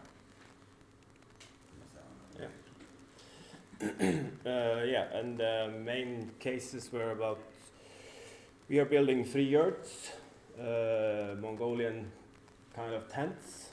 First question then, of course, is why not the Sami teepee? It can't handle the snow we have in Laufribotn. In our area, it's partly why everybody skis there, or mush dogs or whatever. It's Europe's Japan, basically. We get a ton of snow. So that's one of course, our advantages, but also what we have to work around. So we found that yurts is, I wouldn't call it glamping, but it was somewhere in between of having an apartment and having it also cozy. Our main tourists is not VIP as Sursniva. We are skiers are mainly, they go for skiing and they kind of don't care where they live. It's not true, but it's part of the deal. Our houses, the after-war houses, are really cozy, but not high-end. It's real, but it's not high-end, I can say it again. The yurts are going to be in the same spirit, so to say. So we are going in the direction of delivering that and delivering the experience of being part of our community. So some difficulties we had with that is with, a power source to the yurts and what do you call it? Avfall. Taking the shit to where it's supposed to go. Basically, yeah. And also, of course, the other part also was marketing. About we don't have a marketing department. It's us, and we don't use that much time on it. It's fun to do for like 2 minutes, and then you want to hire someone to do the Facebook stuff. And it's also hard to do right. So the main thing we got from that is also to have a view from other nationalities to see how do they look on us, because we always like thinking about, of course, Russian tourists is one thing, but we have basically no Finnish tourists coming here to ski. We also see that in the cooperation we have with especially the mushers in our villages, we give tourists to them because everybody could take a day to mush. But if you're there to mush dogs, most of them can't ski. So it's hard to cross over in that direction. So we have kind of a small group of tourists that we are aiming at. And the same with the cruise ships. A lot of them haven't seen snow before, so it's hard to then go and do ski touring. Yeah, but as new, we have have some cooperation with Porten de Finnmark. It's a restaurant to make the food for the tourists, and we have cooperation with a guide in French who coming here with French tourists, and we do a lot of the accommodation for him. And also we have glamping in Jøkelfjord, and now we have get a new thing to do. It's try to get people who never skied before to ski on one day. Good luck. It's not easy, but that's our main target is the activity. So we also do some guiding for ski and sail. So last week I go from Alta to Tromsø with a sailboat and guiding, and use the mountain who not is possible to reach by the road. So the activity is the main thing as us, and we also now we also have the trouble with the summer. So I'm also a farmer, so I have a lot to do, but we have to educate as bicycle guides, and starting to do some bicycle trips to do more in the summer, and also that the yurt is also a part of that, and it's everybody can bicycle, but everybody can't ski. So we have also buy some bicycles, so we hire out, and the future is electric, so we have some electric bikes. And we also hired skis out, and a lot of people don't traveling far away with the skis, and we have also the possibility to find out that maybe some VIP on his want to ski, and we have a possibility to rent them skis. Yeah, and according to this project with Bridge and everything, is we got a lot of good feedback, and we got some feedback that was kind of obvious, as spoken before, and some of that didn't quite fit us. It was really nice to have a different view. What we felt also a bit was, of course, with the COVID and everything, not too many visit and were in our village to see how it's actually there. So like energy source, solar panel, is a really good idea during a short period of the summer. It doesn't work during the winter. So what do you do there? And then one of the suggestions was like small pallets of wood. It could be a good idea as energy and cost and all of this. Buying that for us, being in somewhere not so centralized, is quite difficult and really expensive. Easier to get in bigger places and stuff like this. But other than that, there was and like this solar panel, we have, of course, everybody think of that first. But one of the things they pointed out was the kind of solar panel. They had found something that was much slimmer and easy to use. So it's more details like this that we have taken with us in the development of the project further. Yeah. And we have also because we also have other jobs, so we have a problem with the time to also be so much that it could be to talk and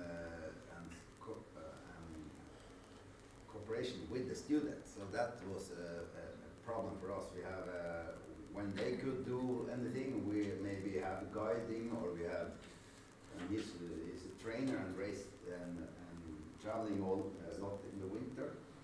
So that could also that was a problem for us, because the students have their time here, and that is not for us. And when we have possibility, they do something else. I don't know what they do, but I suppose they do. So that was a problem for us. But we get some new angles of what we think we see, and they see on another way, and so we maybe think that could be a way to do it, and that was one of the good thing with this. So,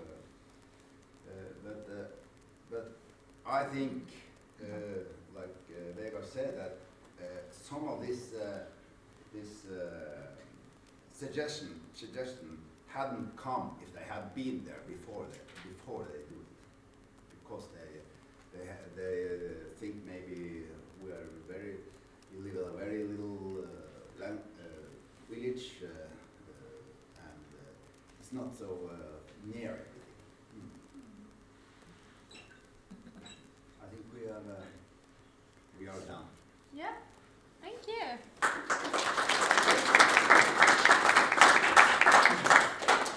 Thank you so much for all of our something. Yes, Sorry. of course. You said you don't have many Finnish customers. Why do you think that is? Yeah, that was one of the things we were trying to get an answer through this. We didn't get it. But of course it's hard to get an answer for. One of the funny parts about skiing also is that people from this area goes to Finland to ski on a small bumpy level. And party, of course. But that's just speculating. But partly it's in Finland it's already built out. It's for going to a resort. It's way better in Finland already. We don't have resorts here. No, but the thing is, a lot of Finnish people do want to get out of the resorts. Yeah. But they go to Lyngen. Yeah. No, not necessarily. There's oh my goodness, I can't even pronounce the word. Somewhere like if you drive from Kilpisjärvi about Shibon, about 1 hour to the east. There's a lot of Finland. They do the avalanche trainings, and afterwards like several day camps in Norway, because there's Finnish people who want to go to Norway to do like free. Yeah, and the problem is for us, how do we find them? How they find you? How they find you? Yeah, that's what we. But I believe we can speculate about it a bit later, okay? Because now we have the certain amount of time allocated to our last presenters, and those are former students and now your coaches, in a way. So please, me, Lilia, and Anastasia, the floor is yours.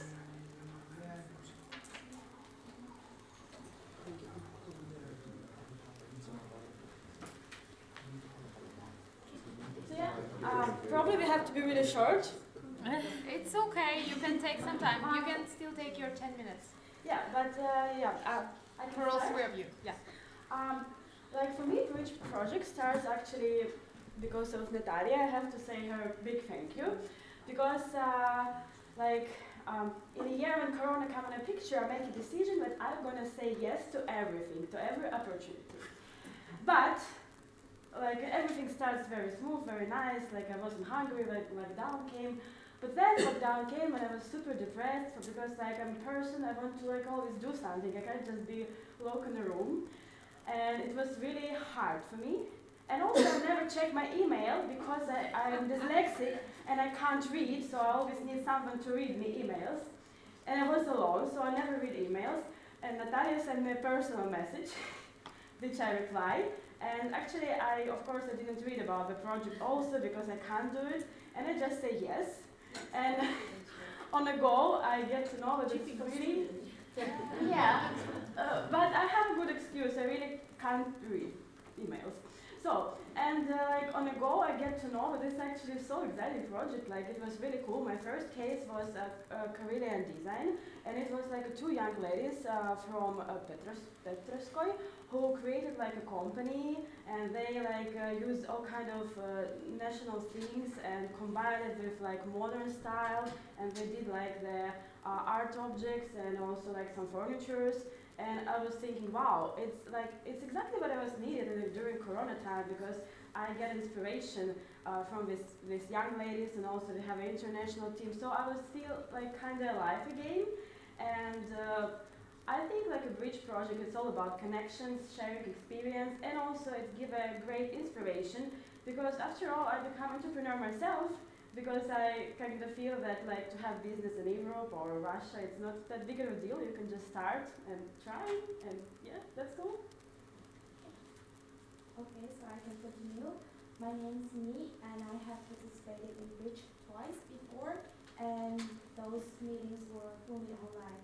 But I guess during Bridge I learned a lot, because I myself, I love working for projects, and also I am kind of like an entrepreneur myself. So my major is in e-commerce. So I kind of like jungle between e-commerce and projects, and still now I don't know which I love more, but let's figure out later. Yeah, I worked for Bridge twice, and I have met a lot of people all around the world, and I worked for many small businesses that I learned a lot from them. Well, for me, for the students' perspective, I have two things to point out. First, really make use of your commissioners, because sometimes we have like crazy ideas, but actually the commissioner really needs something else in their situation. So it's not like the most important thing that you come up with the craziest ideas, but to serve the commissioner's needs. So that's the one thing that I learned by hard way. And the second thing is that from the meeting, set the goals really clearly. Katerina and I have worked for one project, and we had always like 4 hours meeting consistently. We were arguing a lot, we were discussing a lot, but at the end of the day, it was not, I would say, not very productive, because we talked a lot about every ideas, but come down later, we didn't really focus on one thing. So I really think that it's really important to set a goal for the meeting, and then really keep track and only talk about the goals for the meeting. And don't really need to have very long meeting, because probably you know that Zeppel's rules of like meeting was like only 6 people in the meeting and not very long. So I think that's the most productive way to grow a meeting. So yeah, I learned 2 things during the 2 times participating in Bridge.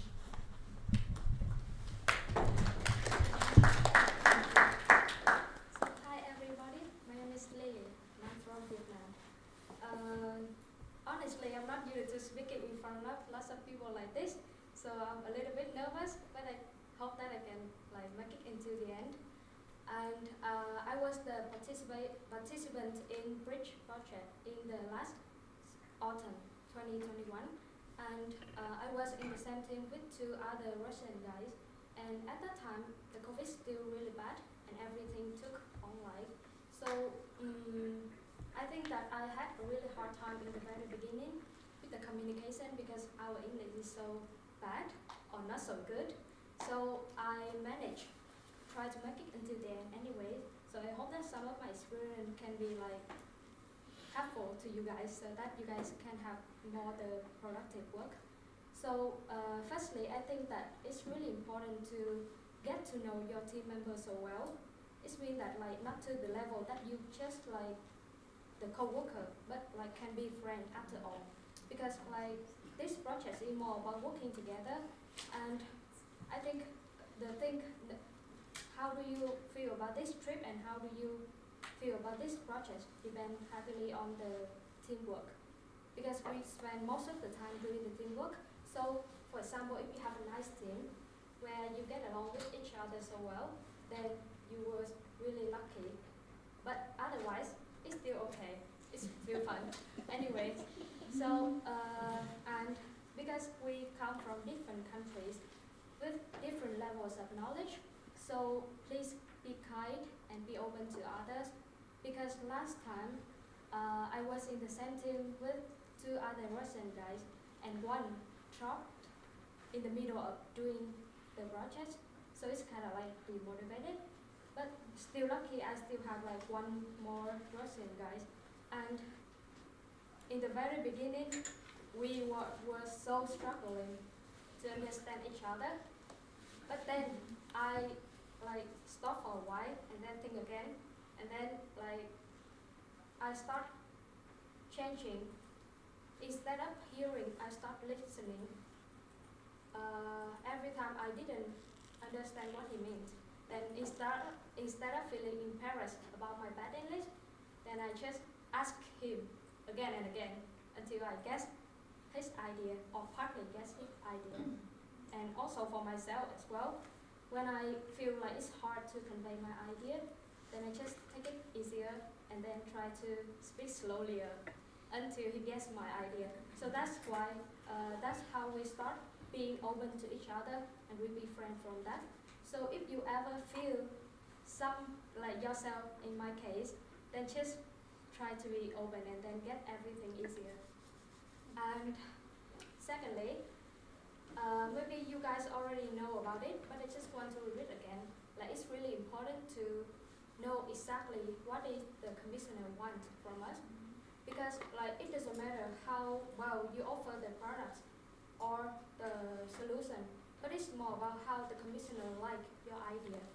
Because if they like it, it means that your offer is helpful to them and they can use it for solving their problem. So I think that is also the purpose of this project when bring us to the commissioner. Yeah. And maybe lastly, just be chill, because I think we will be more productive, like the most productive when we feel comfortable. So from my experience, it might be a little bit confusing in the very beginning, but once you get to know how it works and then how the system goes, then maybe everything getting more easier. So I hope that you will be chill, be productive, and enjoy the time here. Thank you so much.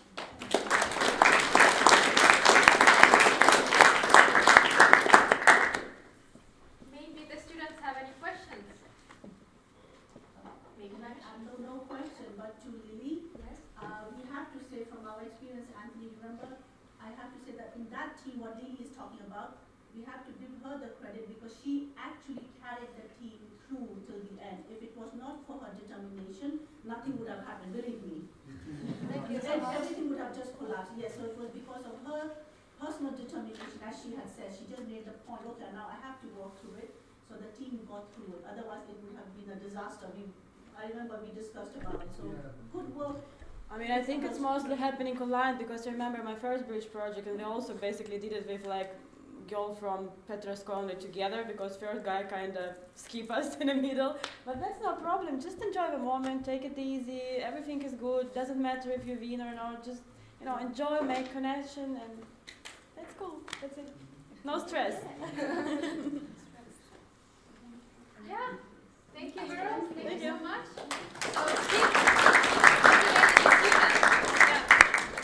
But now we give the floor to the Anthony and the Innovator Workshop. Please.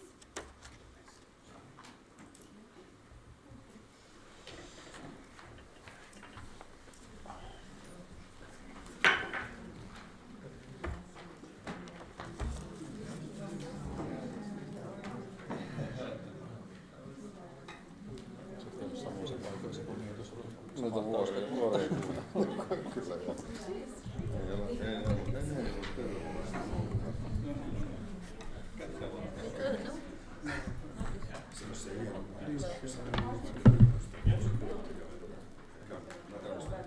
Are you sure that this is? Because it's a Kajas. Go to class material. That is mine. Is it that? No? No, it's that is the one. That should be. Oh. It's, I just uploaded what you sent me. yeah. If you have something else. I think did I? Can you go up there? Open that here. No, which one? Yeah, this one. Okay, let's try. Let's see. Which one then? It's like here, this one. Okay. Yes, thank you.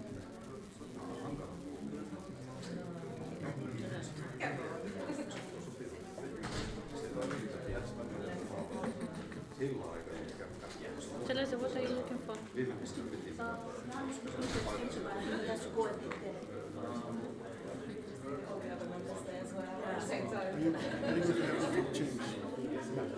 I can do that. No, I can. Okay, just tell me when.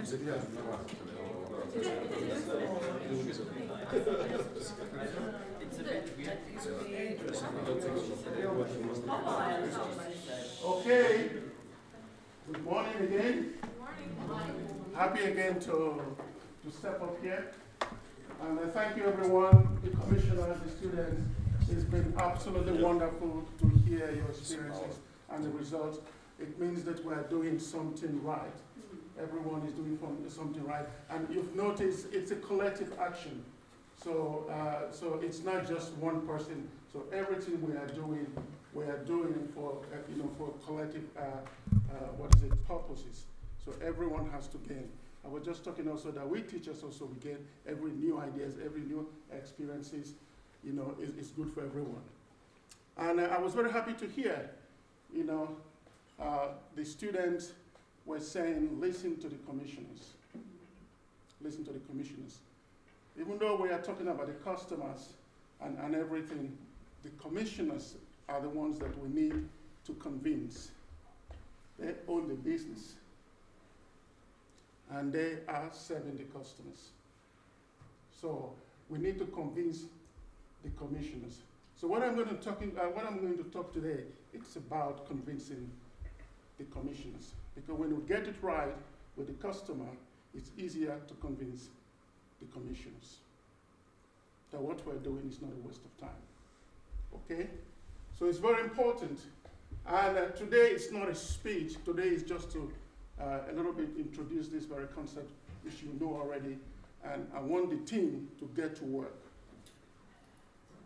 to start creating and producing, trying to define this. And I'll be working through each team to see what they are doing. And please stay in contact with the commissioners, have a dialogue with the commissioners. And please, you've seen the previous commissioners presented wonderful experiences and results. Also exploit those, what they have to say. So don't be afraid. Go to beg them for information. Okay? It's part of exploiting external resources, like we say. Okay? So that's what I'm going to talk today. So, what is minimum viable? What is minimum viable? We can extend that definition a lot, but we are not going to do that. We're going to simplify. Simplicity is what we're looking for. Because when we're getting ahead, we are not looking for perfection. We are looking for something that will help us to move forward. To convince the commissioner, to convince the customer. You don't make customer in one day. Don't think that a customer, when you meet and sell, you don't make customer in one day. You make the customer over time. So what we call the customer conversion process. You build, the customer from users, tester, to a full-scale customer. So so you have time, to build something specific and perfect for the customer. So something that we need for now, and that is something I want you to start working on. But that's what you're going to use to pitch, to convince the commissioner that this is something right for them. Thank you. A very simplistic definition, sorry, it's a little bit academic. What we are looking for, it can be a product, it could be an idea, it could be a design. We've seen yesterday processes being presented, and so what we're looking for is that. But I like to call it a product or maybe a service, so that to make it more concrete, so you stay focused. You stay focused. You stay focused to what the commissioner are looking for. They are looking for solutions. They are looking for solutions. So we are not looking for something absolutely perfect, but something that can convince you and the commissioner that you want the right way, so you can continue you can focus on that, something concrete, so you know you are doing the right thing. And don't care so much how it looks like, because you have time to, to perfect it later. Okay, when you decide that this is actually what it is, you have time. The question of perfection comes later.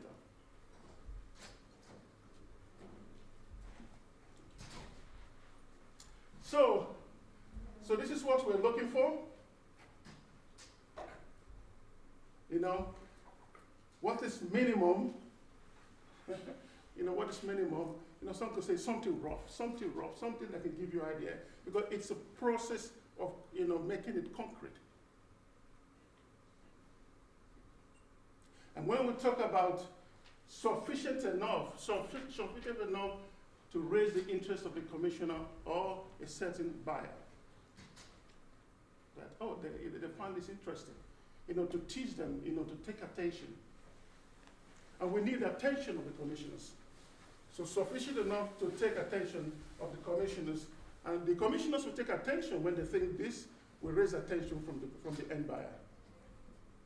So that is why we have to always keep the buyer in our mind, because that's what they're looking for. The commissioner will agree if there's a customer interest. And then again, the timetable, it has to be concrete. It has to be concrete. It has to be concrete. And so, but later, the question of viability, is something that, there are so many, metrics you can use to test viability, or what is viable. Because even though when there is interest, there are other questions that you need to ask. Can we do it? Do we have the technology? Is it the time? Can we have the right scale? That is the right business? Can it be ready before the season? So there are so many questions. So viability is a step. But I think when you have the minimum viability, other questions will arise that will help you explore that value solution further and develop it better, and to test whether it is really a minimum viable idea or solution. So that's what we're looking for. So minimum and highly viable. So we're looking, it's a very small part, as you can see. Something good enough. Something workable that you can use to move forward. So what I would like today is that we start building that now. Because every other thing that you're going to do later, it's about that. So the commissioners we see, we really see, and we give you feedback, and that's what you're going to use to pitch. That's where your solution, your final solution will be based on.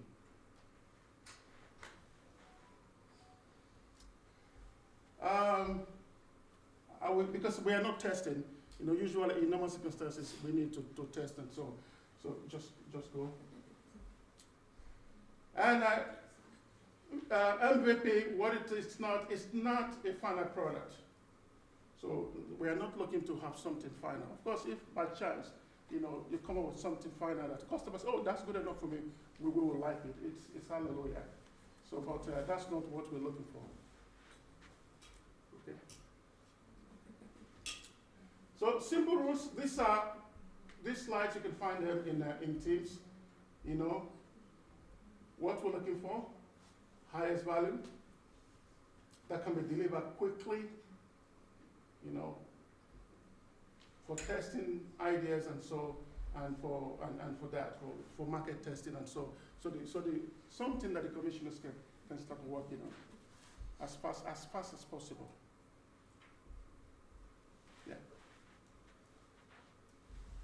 Yeah, all this is very true. Confirm your customer, the terms of target customer, because everything you are doing, especially you are innovating, you are developing, you have to do it in relation to specific customer interest or segment. It's very important. Like we talked about it yesterday, you cannot innovate anymore in a box. Please. We can't do that. And if you want to test, please, You have already a market here. Move your feet, go to ask people, ask everyone, what do you think? Always explore, go to the lobby there, ask them for opinion, go out, take somebody. This is how you work. When you don't say you are here and let's see if you look for the right segment. Talk to them, find out if they are actually the segment, and ask them, what do you think about this? Believe me, that's how you work. Move your feet. Or post it online. On Facebook, I need quick comments here. And you see the respondent and you see. So you can test marketing. It's something that you can do quite effectively nowadays. And avoid presumptions.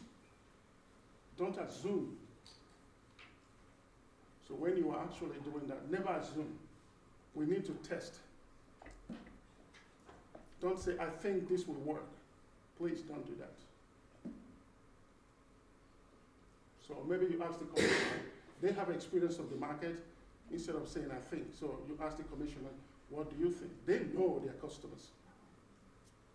But our job is to give the commissioners something to think about. They are looking for fresh ideas. That's what we should help them do. Okay? So I will stop now, and I want you to start building your MVPs, okay? And I will be walking through your group to see what you're doing, okay? And please, if you have something you want to test, go around. There's a huge market here. Every moving human being is a potential market, okay? Yes, Teresa. Anthony, isn't it true that even though our commissioners are coming from various backgrounds like municipalities and IT and so on and hospitality, the student can also take advantage of their expertise because after all they are in business, isn't it? Definitely. They have to do, it's the same thing. The city, they have their own customers too. Exactly. Yeah. Please, so let's start working before lunch. Okay? Thank you very much. Okay. Any questions? And please go to Teams, look at the presentations and discuss the issue in your teams. Okay? Good. So I'll be moving after 10 minutes in each team to see what you're doing and to listen to your discussions. Yeah. And you can go somewhere to work, but let me know where you are because I will come there.